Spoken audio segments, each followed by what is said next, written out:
Welcome to the Retrograde video game podcast, where this week we take some of our listeners' questions. Oh no. Oh no. My name's Andrew Bascom, and very disappointingly, I am with the bad boy of podcasting, Mr. Bebop himself. Mikey and Aaronworth.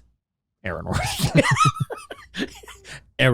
Also, I feel like I had a real different audience, like champing at the bit there when I said Mike and Yeah. And people were like, yes. Oh, Aaronworth. This is where you were going to admit you were the shaman. Who is the QAnon shaman? Is he involved in something? Oh, no, wait. Is that the January 6th shaman guy? Yeah, I think it is a QAnon shaman. Oh, that's the guy who had like the big fur jacket and like a Viking hat or something like that. That was a January 6th. But I think January 6th was a QAnon thing. This is a weird way to get off. We're 90 seconds in. We're 90 seconds in, and we are eventually going to be getting to our listener questions. If you've noticed, we've been trying to, at the end of most of our episodes, get to some of our listener questions. Yeah. We had quite a backlog to work through, and our listeners were getting impatient. They were double sending some of their questions to us and asking why they hadn't been featured yet on the podcast. So we wanted to do one question dump. Love taking a dump on there. It's just something. Christ. What, Andrew? Oh my God. What? I just imagine we have not answered all these emails, and it's like the first email we look is like, on episode 3, why did you? And you're like, oh boy. Oh no. We're on episode 300. 316 or something along those lines. Nice. Stone Cold said. We should have done a wrestling. Andrew, we got to brainstorm this shit before we hit record. I don't know what number we're on. I don't even know when this episode is coming out. Probably, it'll be a Tuesday. I know that much. Hey, great. Good start. Yeah. I'm excited to do that. Obviously, if I'll put this out there to the listener. In case we have missed anyone's questions, if you've sent us a question within the last 2 months and we haven't read it on air yet, then I give you permission to send it again, and we'll try to get to it in a future episode. We'll either do a one-off or listener questions episode 5, something like that. Yeah. Before we get to that, Andrew, I have an update on some games that I've been good. playing. That's what did you? I was terrified of what you were going to say. You thought it was going to be like bad news? Yeah, probably. What in your mind, what was the next thing that was going to come out of my mouth? You know what? We talked about it recently on the podcast about your plan for your mustache, and I thought you said, I have an update on that. And I'd be like, oh, great. And you go full Hitler? And you're like, yeah. I'm like, great, awesome. It's not much of an update. It's just... Charlie Chaplin, thank you very much. Poor guy. That is the story of that. Correct me if I'm wrong. Is that Hitler saw the great dictator... Hitler mimicked Charlie Chaplin's mustache. That's the theory. Is that true? I've never heard that in my life. Wow. I've heard that once. That's interesting. Was it you? You heard that once and you're like, that was me. I'm not going to fact check things. I'm too busy, Andrew. I'm hosting a podcast that comes out on Tuesdays. What more do you want This Tuesday that you're currently listening to it on. It came out today. Yeah, you better be listening to it the day it comes out, day and date. I actually remember I had one single friend in high school, and he was an interesting fellow. He loved movies, and I'm fairly certain he was on the spectrum. Okay. I know he was in a special needs class, and he was so passionate about movies that he would sometimes come, he'd be monologuing in the hallways about his favorite movie. He loved old comedies. He loved Charlie Chaplin. And one day I'm sitting at my locker and it's Halloween, and I hear all this commotion in the hallways, and I just see this guy. His name's Estefan, and he sprints by the locker, just like speed of light. I'm like, what the fuck was that? And then I hear this group of people chasing after him, and I look down, and Estefan comes up to me, and he's like, you have to help me. I'm like, what are you talking about? And he has what I assume is a Hitler mustache, and I grew up in a very Jewish neighborhood, so that does not fly, Halloween or otherwise. Yeah. And it turns out most neighborhoods, A-okay. Jewish neighborhoods, no thank not you. Okay. Not okay. Even worse, I think. In the I Jewish would think so, yes. Yeah. And he looked at me, he's like, you got to help me. And that's when I realized he had the mustache going on, but nothing else except an umbrella in his hands. And he's like, I'm dressed as Charlie Chaplin. He didn't realize that he was going to be associated with one Adolf Hitler. Was he dressed in a black and white suit or a military fatigue outfit? He had a red armband on. A brown, army general's jacket. Yeah. He was saying all sorts of crazy things about who's responsible for the downfall of the German people. Right. Yes. Yeah. But it was Charlie Chaplin. Yes. Right. In The Great Dictator. In The Great Dictator. Yeah. No, I just remember seeing it felt like a stampede was moving through. There were 20 people chasing him. And that's too bad. Yeah. And he just drew it on with pen and didn't think about like what it was going to be. Just yeah. Oh, that poor guy. He was doing great. I think he is. Yeah, he made it through that day, so I'm sure he can make if through. he can make it through that day, he can make it through anything. At least I've made through the worst day of my life, and you could say that very confidently in high school.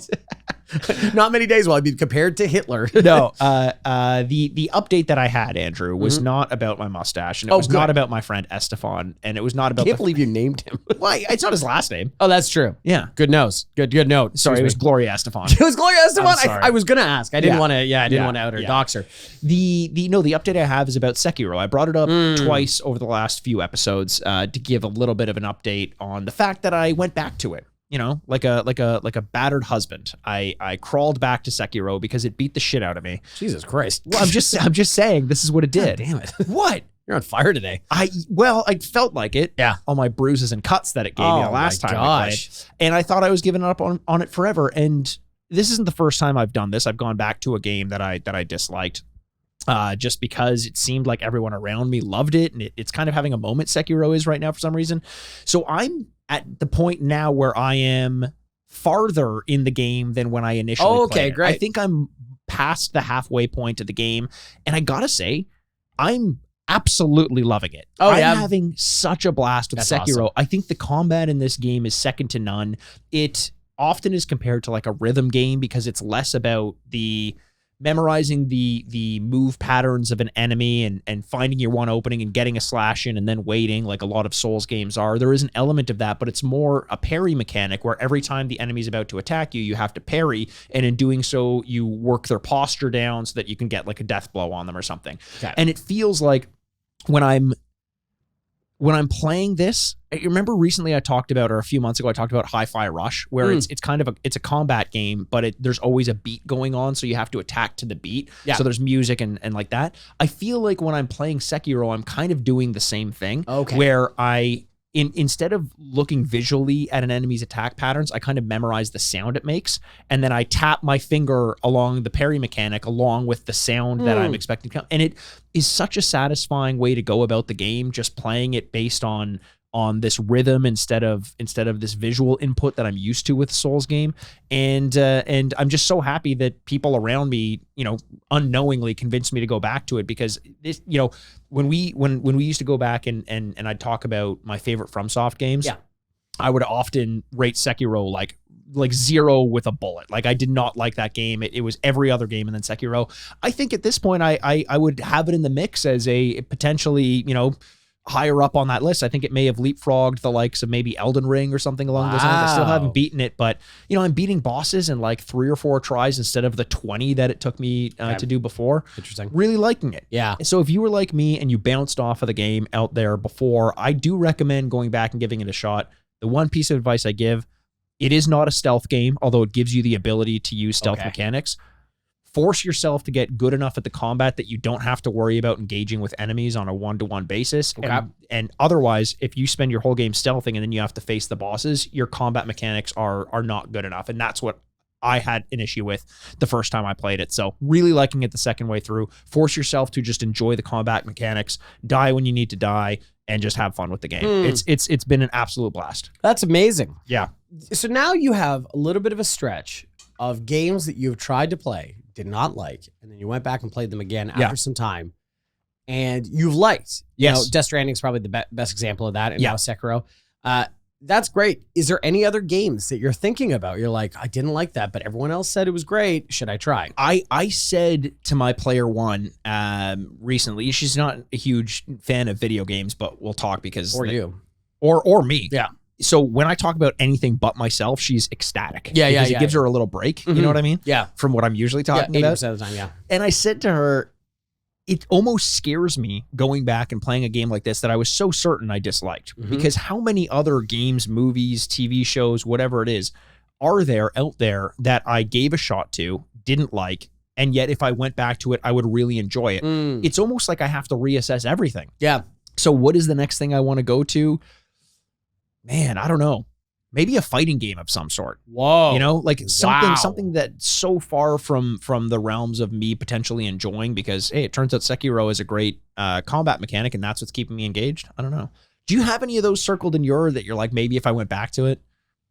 The answer is yes, and I probably have so many that nothing is jumping at the top of my head. If you just get to those things where you get overwhelmed by lists and things that you've missed, that like I'm sure there's tons of games that I would love, that I just have not played. So yeah, no, the answer is yes. I couldn't even. It's got to be Disco Elysium. You got to go. Yeah, I know, right? How much time did you actually put into Disco Elysium to start? 20 something hours. Oh yeah, so you should wrap it up so we can have an episode on it. I would love to do that. Yeah, sure. Yeah, absolutely. Let me ask you this, because a couple weeks ago we did an episode where we played Crow Country. Yeah, that game has stuck with me as well. Oh and yeah, I've downloaded it. I'm going to be going away soon. Just on a quick flight. So I got about a 2-hour flight there and back. And I think maybe it's Are you enough. flying the plane? I'm going to be flying the plane, but it's pretty easy now. You can just go autopilot or get your co-pilot to do most of the work. Right. Yes. You get the paycheck and just play your Steam Deck the whole time. Yeah. It's like, honestly, being a pilot is pretty fucking primo right now. Yeah, well, we played that what was that game called? The flying game, Pilot Wings. Pilot Wings, yeah. So easy. Yeah, well, as long as it doesn't ask me to skydive, I think I could fly a plane. Skydive, that seems to be the most important. Tough. Part. Yeah. Jetpack, easy. Like I don't like what. What more do you want? What more? Like I'm only one man. Like this is so easy. You know what I mean? So yeah, that's really exciting. So you're going to be playing Crow Country. Yeah, you're going to beat it. I think I will. If it's only 5 or 6 hours. Yeah, that's true. I don't know. Like, have you felt the itch? I've been feeling the itch to go back to those really dumb mechanics of like find the blue key so you could find the egg-shaped thing, so you can find the crank so that you can apply like that stupid survival horror trope. It just scratches such a strange itch when it all fits together, and I've been itching to go back. Oh, there you go. Well, I'm glad you're going to be playing it. That's awesome. You have no interest in not in the least. No, I have no interest in that at all. It was fun to play, but I was like, yeah, okay. That just went through my brain, and I was like, oh yeah, no, that's too there's bad. nothing of consequence. I don't think that I will get to it and go like, well, you know what? Yeah. The writing or the controls or the graphics or the whatever is going to like leave such an impression on me. Yeah. Yes. In all of its overall quality, it might, but I don't know. When we played the demo, I was like, yeah, this is a totally fine game, and I'm sure people will enjoy it, but not for me. Go back and listen to that episode. Our gameplay on YouTube was a ton of fun as well. So hopefully, I when I was going back and editing that episode, as you and I always do when we try to just get straight to something, we had like a 10-minute conversation about like the Saw franchise before we started the gameplay. And the shitty thing is we kept talking about Saw throughout the gameplay, referencing our earlier conversation. So you had to keep it in. No, I ended up finding a way to keep it out. Oh, nice. I'm like, if there's any new listener or new viewers on YouTube, which for a current game like Crow Country, that's going to happen. They're just going to be immediately off put if we don't get straight to the game. So I found a way to excise it, and I think we did a decent job. But like that's such a fucking us thing. We start going, we're just like, hey, what about what do you think about torture porn? We're like, what are we doing right now? Do you want to play a game? We are playing a game, very Mr. Saw. Yay! All right, Jigsaw. Yeah. I was thinking about that because I watched the Ghostbusters, the new Ghostbusters movie that came out a couple months ago. Now that came out? It's on streaming. Yeah. Wait, like the sequel to the well, okay. Now, the sequel to this the is Paul tough. Rudd one? Yeah, the sequel to the Paul Rudd one. That came out? Yeah, it came out in like February. What? I totally missed that. So did a lot of people. Yeah. It didn't do well. Okay. It is the most nothing movie of all time. Yeah. Like it's the most like, okay. Yeah. Like it ended and you're like, hey, that I will. Someone will ask me in 4 months what about it, and I'll be like, I don't think I saw that. I feel like Afterlife was kind of scratching at the edges of that as well a little bit. I think it worked a little better, but it was also very generic popcorn movie fun. There's something inside of it that was with the Afterlife one that was like could have been something, and then the end is just like, wow, it's like a real. Like, there's no subtlety in all in that movie. But in this one, it's like the new thing. And I was just thinking about because there's a little tricycle that gets like haunted, and it starts like going down the street, and I'm like, I've seen this before. They've done that before. Yeah, you can't do that again. Yeah, I know. That's kind of a famous thing. Yeah, that's like one of the most famous things from. And then there's a guy with a mask, and there's a spiral on it. Yeah, Chris Rock shows up. Yeah. All that happened. God, we're getting down the Saw thing again. What's happening? Andrew, have you? I know you were big into the season of Fortnite with the gods. Can do you have any updates on the Fortnite side of things? And I know our listeners love when people. You're the only one here that can talk about one of the most popular games of all time because I still somehow haven't played it. Yeah, I don't think the way you play games would be like you might play it once, but I don't think you're like yeah I do it like 4 times a week. Well, I did that with Overwatch though. Is it different in that way? For some reason, yes, and I can't really put my finger on why. Okay. Well, maybe if you start playing in groups and then you're like working with people, then it would be very similar to Overwatch because then it's your internal strategy that would be the thing that you would work on. Whereas I think there's so many environmental things if you play on solo that I just don't think you would find very, like, I don't think it would hook you. So currently it is Star Wars, which is really exciting. I feel like they've gone back to that well a few times. Yeah, May 4th, it's every time. Oh, okay. So this one I will Why say. is that? Because May the 4th be with you. And also with you. Thank you very much. That Catholic in you that's coming out.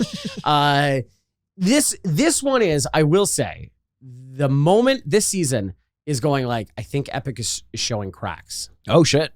And I will say it's not necessarily because of the gameplay. I think the gameplay is totally fine. I think the theme of the season has been good. But you're starting to see the more capitalistic, craven, attitude around Epic, and now that they're kind of maybe part of Disney and all the things like that, is that you have to get to like level 151 to like get all the V-Bucks to buy the next battle pass. So that's a lot of words I just threw at people if you don't know what Fortnite is.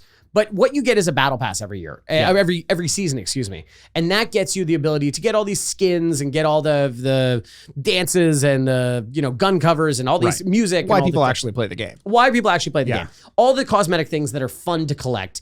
And so what in part of that is that every level you go up or every level that you buy, you can get V-Bucks, the currency inside of the game to buy next year's battle pass or next season's battle pass.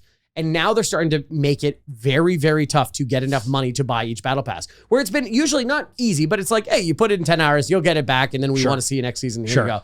Now they're like making it very hard. And you're like, oh, shit. That does feel like the Disney infiltration a little bit, because Epic was kind of never like that. In fact, like, I wonder, Epic created their game store in response almost to Steam, because the Steam store took so much profit away from the developers that it almost made it untenable. And then Epic comes along, and it's a much more fair, from what I understand and my limited understanding of whatever those agreements are, that a lot more of the profit share went to the developers, and that was great for them. It seemed like Epic was doing these things with good intentions. A free-to-play game where it was reasonable to expect that you can unlock anything without paying, but hey, if you couldn't spend the time playing, you can also pay a little bit to get the things you want. Great. That's the pinnacle of pay to play. 100%. It is interesting that you talk about the cracks showing in Epic being a Star Wars property. Because initially I was like, well, maybe that's just Disney being Disney and saying like, well, listen, we don't really care. We know we're going to make money. Just throw out some skins. They were probably super specific around the approvals and didn't get Epic the approvals to like put them in the game until like the last minute or something. So the whole overall quality of this event suffered a little. And then you remember, Epic is partially owned by Disney now, and it seems like it might continue to seep into it. Yeah, it's so funny though. But they've been using Disney skins since the beginning of Fortnite, right? And usually they're pretty good and robust. Now they're like, this one was like, I think the lightest done, and you're like, oh, okay, it's not as much theming as usual. I will say there's like, it's the same thing as usual, where there's these little encampments that are stormtroopers that have taken over a little spot, and then you go there and you take them out. Now, one of the encampments always has Chewbacca fighting them, and you join him, and then he joins you afterwards if you win. And he has the bowcaster and stuff, and you can use the bowcaster. Awesome. All that kind of stuff just works. You know what I mean? You're like, we don't need to overthink this sometimes, So it's been fun. It's been a lot. I'm almost ready for a little bit of a refresh, because it was like Greek gods. Yeah. And then it went I've heard amazing things about. It was so good. Yeah. It was so much fun. You could get Icarus wings. You could go to Hades. So a lot of it was fun. But then it became Avatar, and then it was Avatar and Greek gods. And now it's Avatar, Star Wars, and Greek gods. And you're like, there's a lot going on right now, guys. So it's still a lot of fun, but I will say it is starting to show a little bit cracks about financially how the game will be run in the future. I don't love hearing that, because as much as I didn't play Fortnite, I did like the fact that it kind of existed as a beacon of hope for free-to-play games. Yes. Do you find it interesting? This is unrelated to the free-to-play thing, but about Saw? About Saw? Yeah, let's go. Yeah. I mean, it's just the fact that, like, to cut off your own leg, I don't think most people could do it. I don't think I could. I don't think I could. I don't think in the worst case situations. No, I don't think I could. You know what I think would happen? Yeah. Is I would get to the point where I knew that, because I would hold out hope. Someone's going to find me. I'm going to find a way out, whatever it is, until you realize that there's no other option. And at that point, I don't think I would have the strength in me to saw my own leg off. Because it involves breaking your own leg. Yeah. That's the part that, like, Eventually, that area might go numb. Like, and I might just not feel anything. I would pass out though. That's kind of how I just don't really. All the power to you if you can. And I hope you can. And I hope you can. You should try at home. This is an earnest plea for us to just sit back, relax, and enjoy sawing your own leg off. Absolutely. No, the question I wanted to bring up was, isn't it interesting that all the fucking mainstream media out there talking about video games and how they're making us antisocial and how they're rotting our brains? Have you ever seen a generation of kids love publicly dancing as much as this generation of kids do 99% in part to Fortnite? Yeah, inspired by dances by Fortnite. Like everyone knows what the flossing is, like the backpack kid dance, and that's by. I also, is that a good thing? Do we want to see kids dancing? It's as much Fortnite as it is TikTok now. Sure. In America, TikTok was an app owned by China. Yeah. Oh, God. Oh, it just hurts my ears when you say that. And it was bad. People didn't want it. Facebook, good. Are you saying this for like archaeologists who dig up our podcasts? Well, I'm just saying because it's banned in the States. So people don't. Is it? Congress passed to ban it. So yeah, it's going to be banned. What? I'm having fun at the Americans' expense. I didn't know that. Yeah. Well, you should follow in the news. Oh yeah, that seems like fun these days. Yeah, you know how I go on the news? TikTok. Oh. Tough irony. Yeah, it's but I think TikTok is also just as inspired by everyone knows a dance, it's a trend, and then they, whatever. Now I find Fortnite doing more of taking the dances from TikTok and putting it in the game. Yeah, I think it's kind of like ping pong back and forth where they're just culturally you make a dance and then I make a dance and that's I did not know that. I didn't know TikTok was. We'll see if it actually happens, but good luck. I just can't imagine that. Not to get into it because we got a lot of questions to get to, but. Good or bad that they're doing this? I have no idea. I have no idea. If you had any faith in any government ever, you'd be like, we know something. And you're like, good enough? Yeah. You say it's good for us? That'd be great. And I'll just put my hands up and whatever, walk away. But you're like, is it just because they're Chinese owned? And you're like, well, they spy on you. And I'm like, so does everything in my phone. Everything in my actively turns on my microphone all the time. You know what I mean? There was this time going around. I think it was like a year or so ago. And I'm pretty sure it started when Rogan read the terms and conditions of TikTok on his podcast. And everyone's like, including my brother, he was like, I'm not installing that on my phone because did you know that they can have access to your contacts and outside the app and this and that? I'm like, Chris is my brother. If you look up the terms and conditions on Instagram, and I did this as a test, it is word for word all the same stuff that they read, and it means, like you said, everyone's got access to our shit. I know. I worry that if you start to disallow outside countries from having access to the apps here, then that isolates us in a way that scares me a little bit. I don't know. That's interesting. I don't know. Like if this was the first step in we're gonna take to task tech for your safety and privacy. Okay. Yeah. That'd be cool. But I know that's not true. That's not what it is. This is the first step of no other steps. Yeah. So, we realize what these other actors are doing. That's going to change the legislation internally. That's not what this is. Yeah. So I don't know. I don't have, why would I have any faith right now in the meantime, doing the right thing? I'm still going to scroll through and find someone healing the hooves of calves. We talked about this on the podcast. It's the best. It's the best. It's very therapeutic when they shave down and then eventually find like a cyst or something like that. An infection that's caused inside of a cow's hoof. But then the cow, that they burst this cyst, and it is disgusting. Whatever you think of the amount of liquid that comes out of that thing, more. 10 times more than that.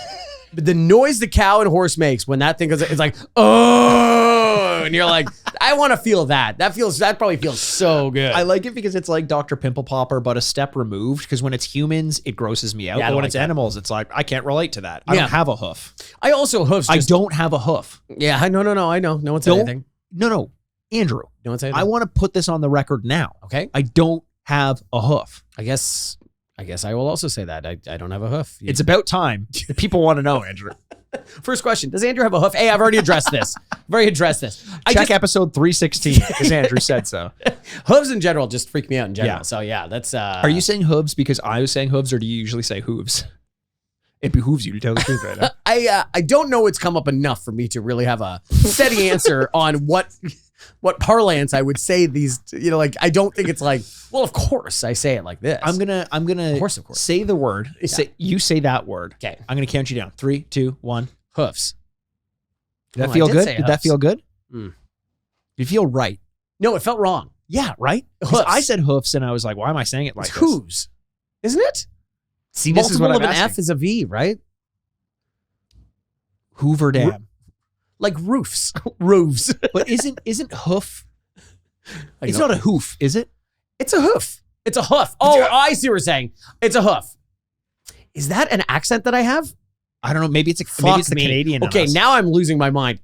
Somebody tell us how they say it at home. And tell us where you're from. Tell us where you're from as well. We're TikTok. Tell us what you're wearing.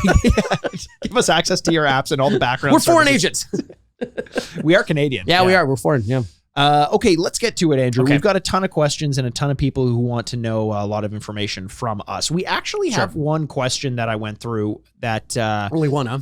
That's it. It's going to be a boring It's going to be a real boring episode. Let's get back to talking about hooves and saw. Do you think you could saw your own hoof off if you needed to? I already have, and will do again. Yeah. That's why I do not have any hooves. This is a question that that actually kind of relates to what we were just talking about. I'm gonna scroll through and see if I can find that one here. Yeah. Okay. This is. You said this is 4 times now. This is a hoof. This is a hoof. Jesus. Connor from BC says, and you're gonna know why I'm reading this one first. I'm skipping Okay. the order a little bit just because it has to do with what we were talking about earlier. Connor says, How? What? How? How what? How is it possibly a question about what we've been talking about? Not hooves. Oh, okay. Or hooves.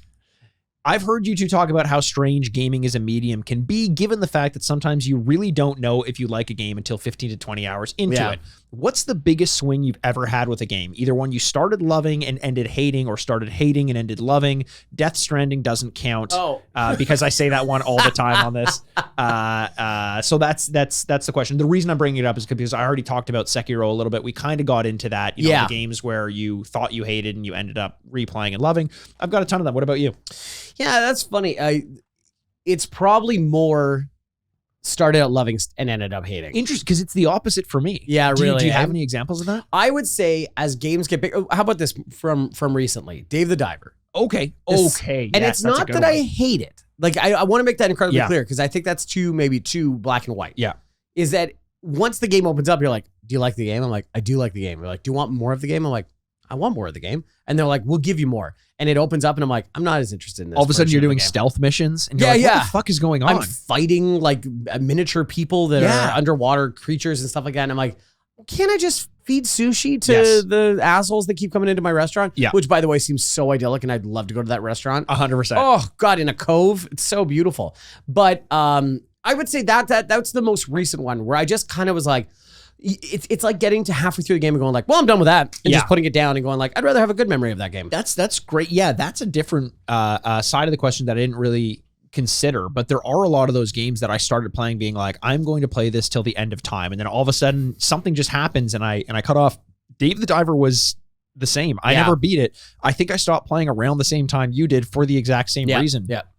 And that makes me think about a game like Stardew Valley.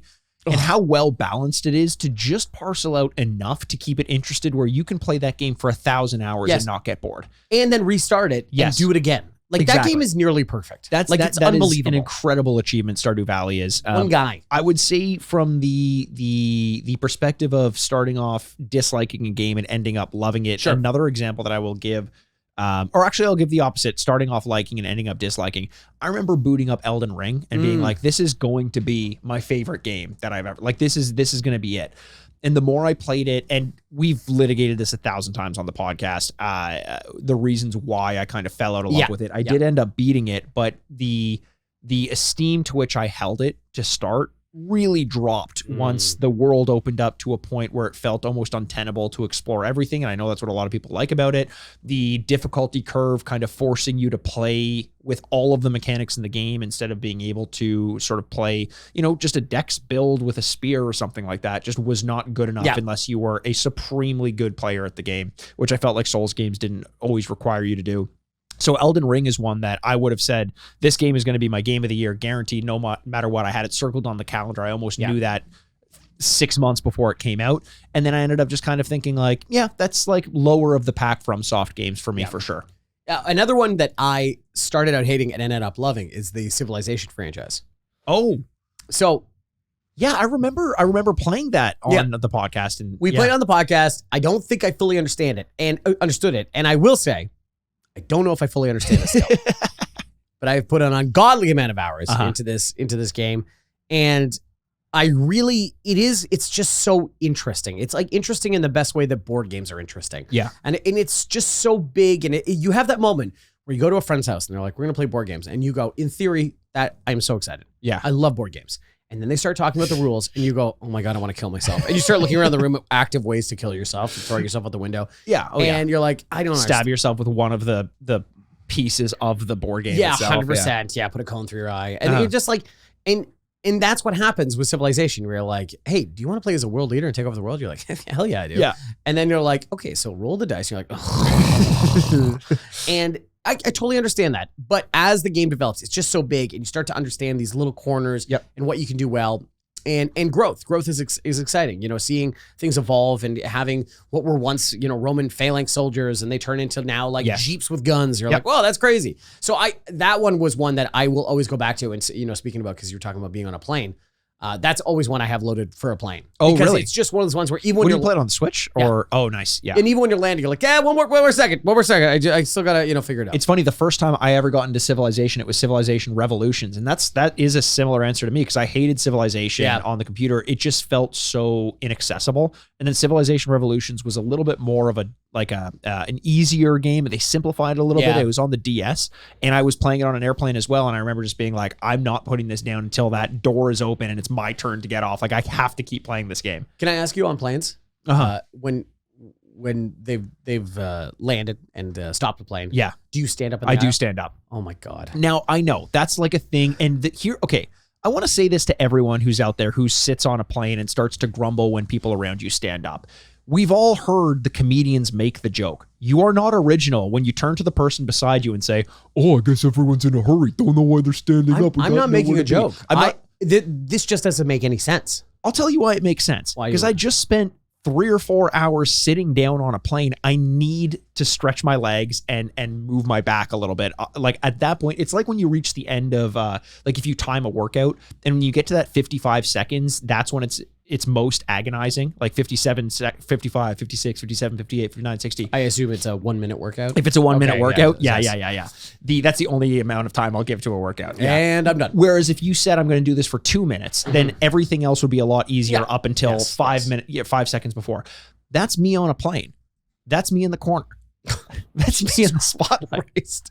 I just always laugh because everyone's like crunched into this into the lane and like grabbing and people are hitting each other trying to knock bags out and stuff like that. And you're like, and you just end up, you're like, we're all gonna have 2 seconds. It's gonna you know, I just never understand that. No, I have to do it. It's the same thing of trying to get on the plane early. Now, the only thing is with loading if you have carry-on luggage, that's the only thing. But like people like we're loading zone 1. You're like, I'm zone 3. And you're like, why are you trying to sit down, race onto the plane? We're all going to have lots of time on the plane. 100%. That bothers me a lot. I get the idea of wanting to get on a plane for that reason. Nowadays, they oversell everything and there's never space to put your bags anywhere. Yeah, that's the only thing I was going to say. That was it. Yeah. And plane food, not good. Have you, what is the deal Have with anyone talked about this? Here's the thing. Yeah. I really like airplane food.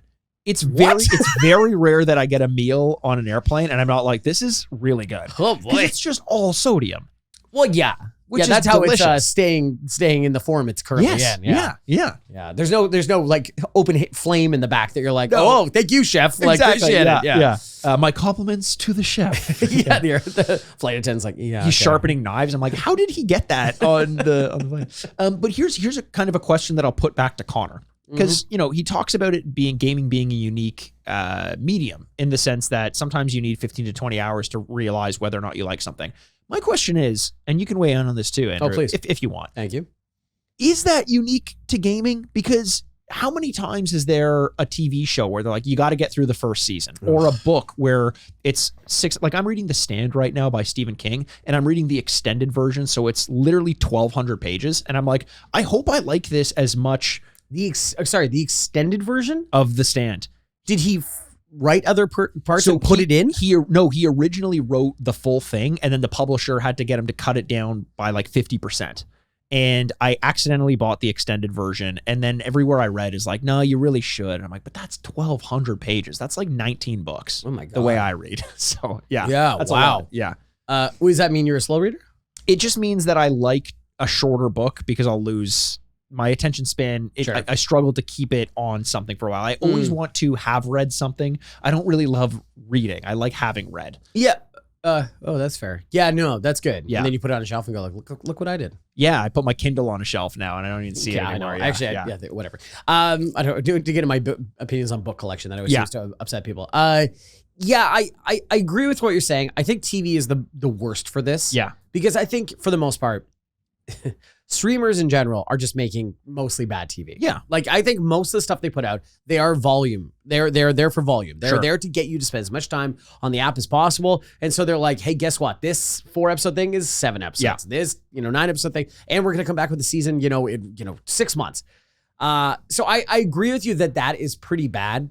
The only difference is video games are an active participant thing, and TV is a passive thing. Sure. So like you can have it on, and most people have their phone near them. That's or true. Cook, That's true. Or do laundry, or you know what I mean. And so like I think there is a little bit of a difference, but I don't know if I don't think it's an unanswerable question. Like you can't go like, and you know how we're going to solve it? Like, well, no, you can't solve it. But I think it's unfair potentially to pin that on gaming and gaming only. Okay. Because there's also the flip side of it where look at something like Game of Thrones. Like you want your story to have a beginning, middle, and end and a proper conclusion. Oh, it had an end? Apparently. Oh, yeah. How about May that? not have been worth watching it. Yeah. You get to the 6th season or as of the 5th season, I'm like, this might be the best show ever made. Yeah. Game of Thrones.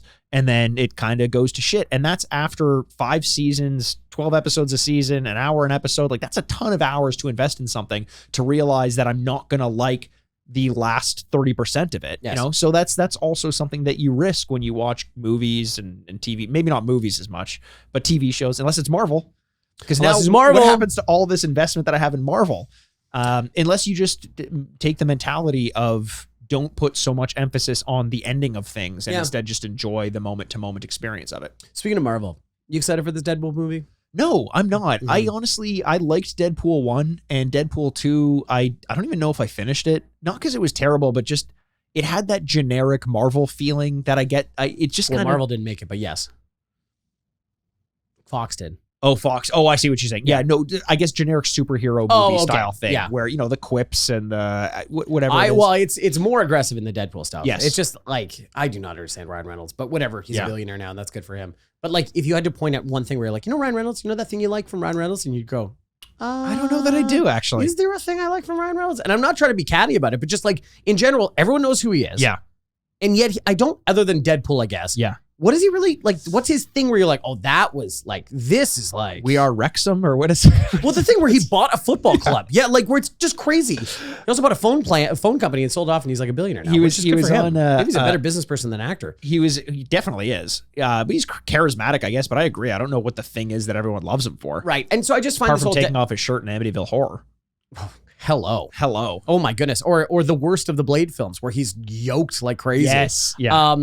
Is that, like Deadpool's just, it's exhausting. I find it exhausting. And yet I watched the most recent trailer, and I was like, okay, well, I'm going to go on opening weekend. Like crap. Yeah. You know what I mean? When they get Wolverine to go, let's fucking go into the camera. I'm like, well, okay, I'm going to buy my ticket now. I just walk over to the computer. It's the kind of movie that makes an amazing trailer. And I'm sure it's not going to be hours wasted if you go see it, but it's going to come and go, and I'll be happy it came and went, and I'll probably see it, but I'm not circling it on the calendar or anything like that. The only Marvel movie this year. Crazy. Oh, wow. Yep. Good. They're taking time. Let's take a break. I'll take a breather. Here's another question. This one's from Cole Gassman, who's a longtime listener to the podcast. And this is last name. First name and last name, eh? Well, yeah. Okay. That's their name on, I think it's Instagram. Oh, okay. So it's cool. like I'm not doxing Cole. Cole asks, I've always wondered, do you think you'll be gaming into your 50s and up? I often wonder about this myself. Great question. Yeah. What do you think? Very good question. I think about it often because it's one of two things. You think about what often? Aging? Do you think about aging a lot? Yes and no. The inevitability of it is very frustrating. And I understand why that weird vampire billionaire is trying to do what he's doing. Yeah. But at the same time, there is something very beautiful about aging. And so I'm kind of okay with that. But my knees aren't getting better. Nope. So fuck me. In the mornings, I think about it the most. I'll tell you that. I think Holy so. smokes. I think about this often because forever I thought there was two options. It's either that I keep the current gaming habits I have or I don't play video games. Sure. When in reality, it's probably somewhere in the middle. Yeah. That I will have a video game console in the house. It might not always be the newest one. It might not be like, well, I got to line up at Best Buy and get the newest one. Yeah. And I might not keep my diet of like, well, that's the new game. I know what the new game is, and that's the best game. It might just be the broadest games of all time, like the broadest, releases of the year. Sure. That might be the stuff that keeps me interested. And my habits, my interest in what I find interesting in gaming might change. Yeah. But I don't think it'll stay the way it currently is. It's the same way that, like, think about your parents, how they watch movies. You know what I mean? It's not like asleep. Yeah, exactly. They think about it as sleep. That's a new style of gaming. We're gonna conquer sleep. Yeah. Freddy Krueger style. So yeah, I think it'll change, but I don't imagine it'll ever be a zero. Do you think there'll ever be a thing that happens that makes you step away from it, or is it just going to be a gradual life gets in the way? Banning TikTok? Yeah, probably. Banning TikTok?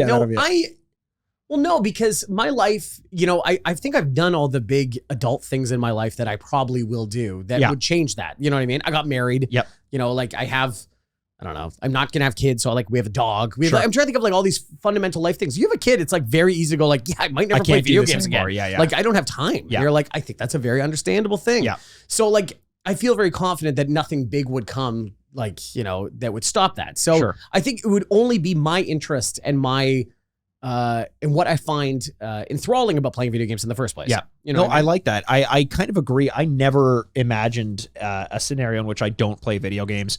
Life does get in the way sometimes, and the busier you get, sometimes you can play less and less. Anti-Jurassic Park. It is. Life doesn't find a way. Life gets in the way. Life gets in the fucking way.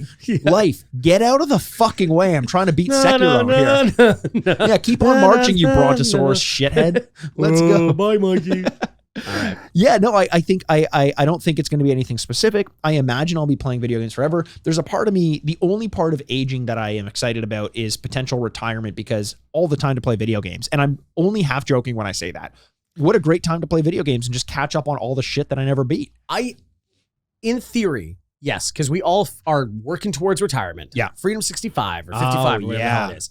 Absolutely. I have very rarely met retired people that are like, I am the happiest I've ever been. No, it never happens. They always look lost. Yes. And I'm always like, oh, fuck me. Well, have you recommended they play video games? Yeah. I should try that. Have you ever played video games in life? No. You should start. Start right now. Find it not overwhelming. Here's Sekiro. Just, what the fuck? I'm trying to think, what would be the most overwhelming game you could give somebody that had never played video games in their life? Andrew, this relates very well to our next question. Fantastic. So Evan D says, D stands for docs, by the way, which I won't do. If you had to put together a pack of games to get someone who's never been into games, what would it include? Keep in mind, they've never played before. They'll have to be brought in piece by piece. So how many do you want to do? I think, what we can try to do here is let's talk stepping stones from Pong to Death Stranding or Sekiro. Okay. And insert games, find like elements of the literature that we would have to give to this person in order to develop their skills, good point, their vocabulary around gaming. Maybe not a set amount, but just some of the main ones. So like starting at Pong, that's easy. This is how you control a dot on a screen. Yeah. Pong, Tetris is great. Yeah. What was the other game I just had off the top of my head? But let's say in that place, that's stage one. Yeah. The next stage would be preliminary shooters and platformers. I think before you go shooter, and I honestly think this game could supplant Pong and Tetris, because it is a teaching mechanism of video games, one that we all took part in, and it's Super Mario Bros. Oh, I was going to say Pac-Man. Sorry, that's what I was saying. Pac-Man would be a great one, too. That was in the preliminary one. Yeah. But that's what I was saying, platformers. Super Mario Bros? Yeah, or Super Mario World. Because, like think about the way that game starts. Miyamoto was so deliberate in designing the first couple steps of those games, where it was like, here is you have to jump over this turtle. And when you jump, you hit a block. And this tells you two things. One, you can jump to avoid turtles. Two, when you hit blocks, a mushroom comes out. The mushroom keeps going. You get the mushroom, you grow. If you jump on the turtle, all within the first like 5 seconds of playing the game, you get the entire scope of what the game is going to ask of you. Power-ups, moving left to right, jumping, how to attack, how to avoid enemies, what happens if they walk into you, what happens if you jump over. This is like step by step a way to train someone to be able to play the games. Yeah. So if you're trying to keep it as compact as possible, yeah, maybe that's a good idea, because you can just skip ahead to the better version of the platformer, like Super Mario World. You probably could, and you probably wouldn't miss a ton. Yeah. Like you'd miss history, but you could still be able to exactly. Okay, then what? Okay, but then I think you have to get into shooting, fighting, and racing in some capacity. I think so. Where do you go? What is it? What's a good introductory? I mean, it might be something like Doom, because that's a good idea. Doom introduces violence. It introduces an edginess and a darkness while teaching some of the history of gaming. Also being vague about story. That's like true. You have to just kind of accept all of it. Yes. Like that's a huge part of video gaming. Now everyone needs like a fucking reason for like 6 ways to something about like, well, my mother was transformed and then I became, and everyone's like, okay. What was your mother transformed into? Werewolf. Oh man. See, that if it's gonna happen, it may as well be video game would be a lot of fun. It must have happened. Well, everything's happened. Well, yeah. I mean, not everything. Maybe not a werewolf video game. Well, I mean, this is what we're talking about. So I was going to say is that like, Doom is good because you just accept it's happening. Yeah. And you're just like, what do I got to do? Shoot people. Got it. You know what I mean? You don't have to deal with the consequences of like friendly fire. You understand the idea of picking up like bonuses and abilities and guns. Key cards. Secret passages. It's a great one. Yeah. So yeah, that's a really good idea. So I would probably put that in that level. What would you do for driving? For driving, honestly, if we're talking about someone who's still learning the mechanics, a Mario Kart might work. I hate to go back to the well on Nintendo, but F-Zero? F-Zero might be a little bit much. Mario Kart, I feel like anyone can pick it up and play. Cruising USA. Cruising USA is a great one as well, because it's on rails. Yeah. No, it's not. They're on wheels. It's not a train game. You're not cruising down the railways on this. It's not Ticket to Ride. It's not Ticket to Ride. White Line Highway. Tell all your friends they can go my way. I mean, we skip also past Zelda, which you need an open world gamey type like, and that could be The Legend of Zelda, because that's the first time where it's like go in any direction you want and do it in any order you want. That's a good point. That kind of teaches the vocabulary. Now I know we're really gearing towards some of the older games, but they did very succinctly develop the vocabulary that we have for games and the mechanics and stuff like that. I think that's totally fine. And I would say if you don't understand, I don't think then maybe like I don't think we're on the same page then what we're talking about, because I would really put a heavy emphasis on these first generational games, because so many of the games just kind of do a version of that now, modified to make it to be new.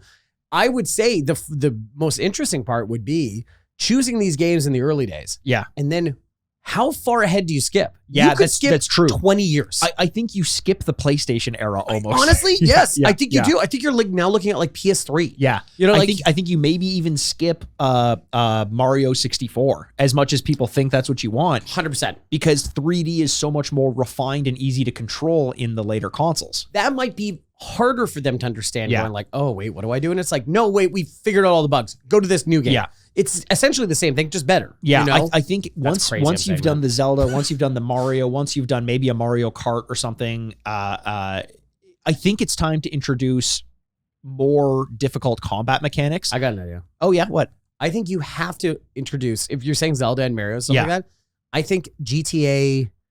Oh wow, yeah. Something is like an open world driving. There's story. Yes, that's a great one. And they're shooting. Not great, but you know, like it's all this thing where like modern day games are, you kind of do it all. Yeah. You know? And it shows people that the story is fun. You know, it's like we've moved apart from these SNES ones and we've got something a bit more interactive. There's an argument maybe for a BioShock or something like that. Something with consequences, something like morals and stuff like that. True. Yeah.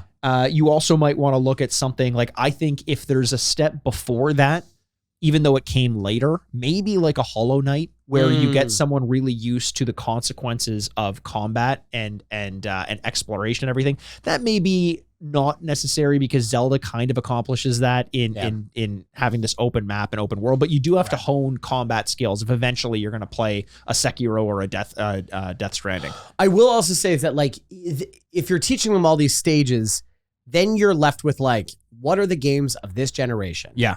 And I'm going to say last 10 years probably. Yeah. That would put the biggest stamp on modern day video games. Right. Like, where do you end to go like, these are the games that you would hold up as like a Mount Rushmore going like, this is modern day gaming. Yeah. And this would be tough because it's so personal. Yes.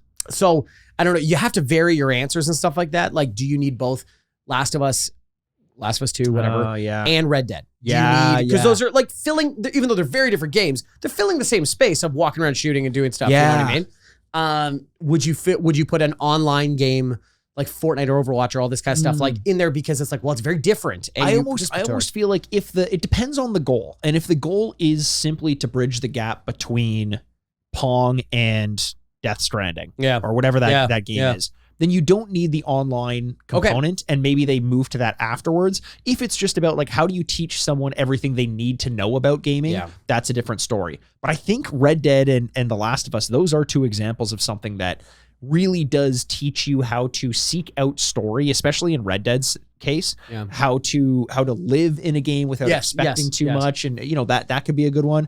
And then traverse a map, explore. Yeah. And I honestly think at some point there, maybe after a Red Dead, you need to consider a Dark Souls, something like that, because I think the mechanics, and I know that you've never been into the FromSoft games, but if I were to teach someone patience in gaming, pattern recognition in gaming, environmental storytelling, all of this sort of thing, I would give them one of those games as well, to kind of bridge that gap. Yeah. So in short, Conker's Bad Fur Day, NFL Blitz. Honestly, that could work too. Yeah. And they're like, I get video games. Yeah, like, you do. Yeah. I think you'd probably also want a walking sim in there somewhere before they introduce combat. It's just like, hey, this is how you move around a 3D environment. Yeah. Without worrying about the consequences. Leisure Suit Larry. Land of the Lounge Lizards. Yeah. I think Duke Nukem. Duke Nukem is a good one.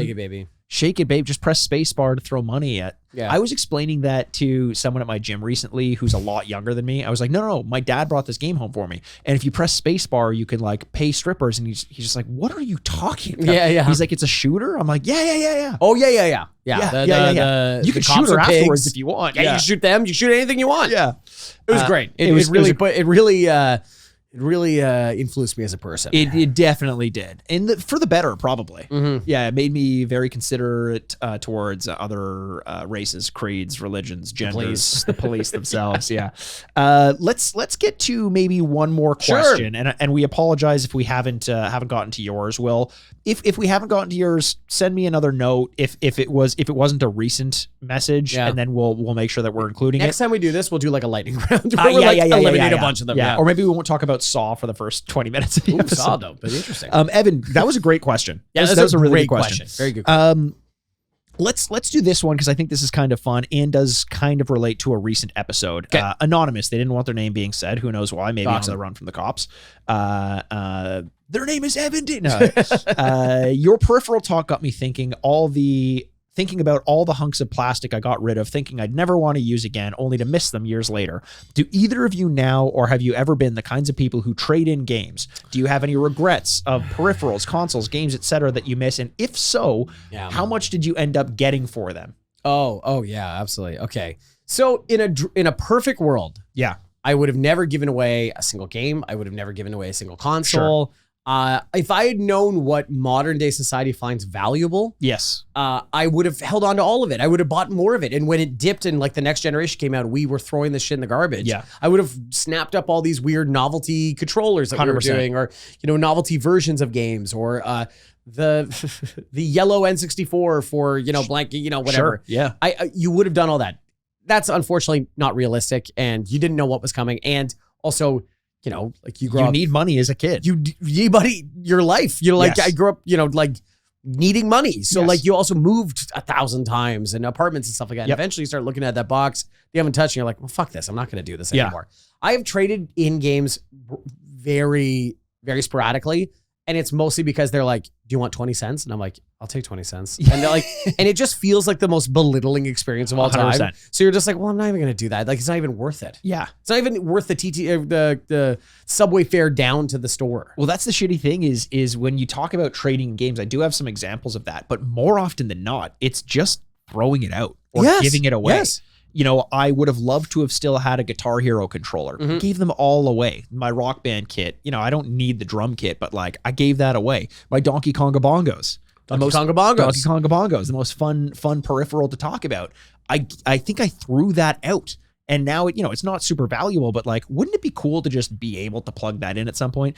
The big regret that I do have is my Super Nintendo. Oh, I sold my Super Nintendo and all of its games to a friend of my brother's. It was my brother and my console. We sold it all to that person for $80. So we split it for $40. Now this was the probably 90s, 2000s or something like that. So that's like $500. That was like $500, which is great.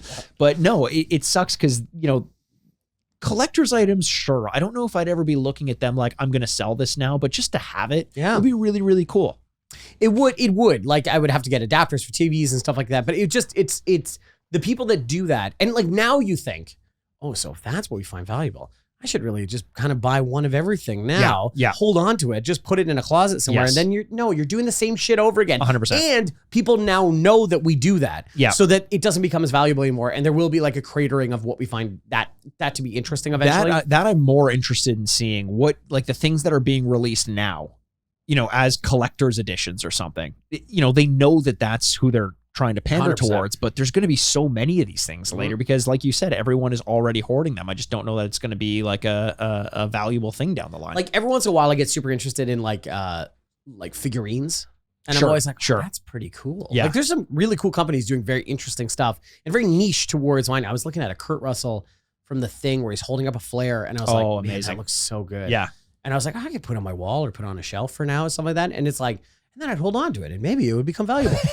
No, that's what everyone's doing now. You're not niche doing this. The person that was the only person doing it is the person that made money 10 years later. The only caveat to that is now the companies that make the figurines are purposely limiting them that's to true. assign a value. Funko Pops. Yep. Every one of them costs the company the exact same amount to make. And some of them they sell for $20,000 or whatever it is. Well, that can't be true though. Some of the licensing must be more expensive than others. Right. More. Some will be more than others. Sorry, let me explain marketing and licensing to you, okay? But it's not equivalent to the massive increase in value for that item. And to be honest, for a company like Funko, I don't know if Funko is the one making the money off of it, or if they just know that they're selling everything and they're like, hey, only 30 of these are going out, and if you get them, great, they're good for the secondary market. Probably all the fucking CEOs are pocketing 2 or 3 of them themselves, and then the rest go to the market. No, the designers will all get raises and Christmas bonuses. Oh, right. That's how the economy works. That's how it works. I forgot. You know that every once in a while you hear those like movies and it's like, everyone got a Christmas bonus. And it's because the company made money. Could you imagine today? And everyone's going like, we had a way more profitable year. We get to all split the money. What is happening? Oh my God. Yeah. The world changed a lot in like 30 years. Because that's essentially Christmas vacation. So that's. But did that even happen back then? Yeah, well, supposedly, I don't know. Movies kept telling me it did. I didn't live then, unfortunately. Movies kept telling me a lot of things. Yeah, that's true. That if you drank gasoline, it would show if you're a thing or not. 100%. Aliens love Reese's Pieces. Aliens love Reese's Pieces. Yeah. E.T. can phone home. You know, we can. Well, he could. He could. No, I can't say he didn't or couldn't. You think he was just like, he's like, E.T. phone home, and he picks up the phone. He's like, hello, Mom. But he's like not actually talking to anyone. He's right, like, Earth is great. Earth is great. I have so many friends. How are all of my friends doing back home? It's going great. And he hangs up. And like, you sounded really popular. He goes, I am. I'm very popular. I'm very popular. They don't even know what they're doing without me. I don't know. Yeah, sorry, keep going with the figurines, but yes. Yeah, no. I think that's where the value is going to come from. Yeah. But will because right now this is an experiment. Will we care enough based on the fact that there are just limited numbers of these things? It's clearly always worked for trading cards because that's, Upper Deck, like the Wayne Gretzky rookie card. And it's like, oh my God, if you had it. And but now Upper Deck like purposely limits the number of highly valuable cards, and which ones are going to be valuable going into it. Yeah. That's what's changed. It's not like, hey, this Gordie Howe rookie card that came in a tin of tobacco is valuable because there are 100 of them out there. And no one thought it would be valuable. Yes, that's exactly. Kind of the part of it that you're like, oh, that's cool. Yeah. Because no one thought this. Yeah. Now we sell them intentionally to be valuable one day. Yeah. Or if not currently. Yeah. Yeah. Is there one thing that you sold or gave up that you would Like if you had someone just gives you like you can bring this back into your collection. Yeah, I would take an N64 back with 4 nice. controllers. Yeah. Because that's a console that I would still boot up. Yeah. Get the adapter for the new TV because there's no red, white, and yellows anymore. And then RCAs, is that what those are called? Whatever. VGA, I think. Okay. Yeah. No, that's Video the Game guild Awards. of is that because I would boot that up and you have friends over and you're like, do you want to play Mario Kart? Yeah. Because you would. My player one's brother has an N64, and every time we go back to her parents' hometown, we go to her brother's place and we play some Mario Party. We have to figure out, I'm going to ask you the same question, so prepare your answer, but we have to figure out the gap in why that is important to us because we grew up playing it. Yeah. But if I think even a younger person that doesn't play video games, I'm like, do you want to play the N64 version or do you want to play the Switch version? The modern games with that kind of stuff are just so competitive in that way that I think the older version is more fair and like would have had a more novel appeal. I think so. Yeah. And I think it's also right now we're still dealing with emulation. You know, Nintendo released the Mario 64 on the Switch, like the remake, and it was bad. Like it was a bad port. It controlled poorly. It's this weird, you know, we talked just recently on the podcast in the Crow Country episode about the medium itself, and people wanted to go back. It's like we listen to vinyl because it's a novelty and this and that, but there is something about the playing on the original console that feels and controls different. Yes. Like I would rather play on an N64 than on an emulator 10 times out of 10. Yes, 100%. I completely agree with you. So there is the gap. What is the thing that you sold or got rid of? It's still the Super Nintendo. Yeah. And the collection of all those games. Again, you know, you can play it on an emulator, but there's something about it's like when we made the change from, you know, radio and CDs to MP3s, where it just became so easy to listen to anything you wanted that the novelty of hearing a song you like became kind of benign. I know. It's like what is it? Pluto?